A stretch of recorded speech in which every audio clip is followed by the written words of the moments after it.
Hmm.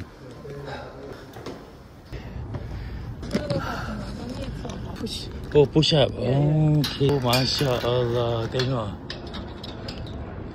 Tinggi sangat.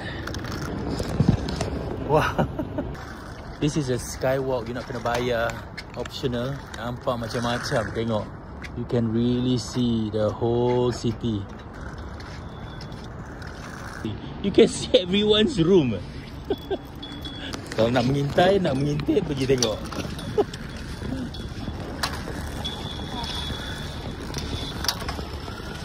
Careful lah. Oh. Okay, I have to be very careful. Ni agak-agak seram sikit ni. Okay, yang ni dia tipis sikit. Saya memang tak berani lah tinggi-tinggi. Tapi pasal ada benda ni, jadi kita berani sikit. Wah, tengok. Tengok.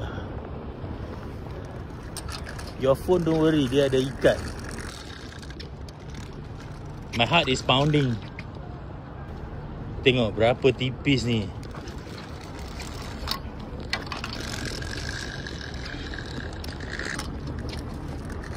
So you tak boleh jalan laju sangat. Boleh.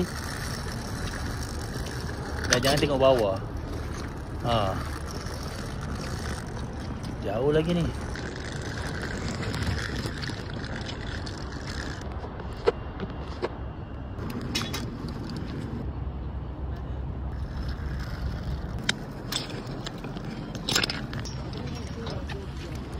So this is, we are done lah dekat sampai ni. Dah habis. Secara terus terang memang menarik, mesti cuba. Walaupun kadang-kadang kita rasa macam takut-takut kan. Tapi saya Alhamdulillah dah mengatasinya. Saya memang takut tinggi, tapi Alhamdulillah semua okey. So don't worry, okay?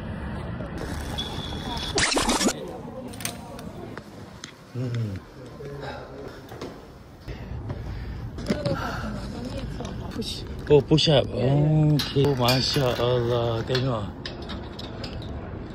Tinggi sangat. Wah. This is a skywalk. You nak kena bayar. Optional. Nampak macam-macam. Tengok. You can really see the whole city. You can see everyone's room. Kalau nak mengintai, nak mengintip, pergi tengok.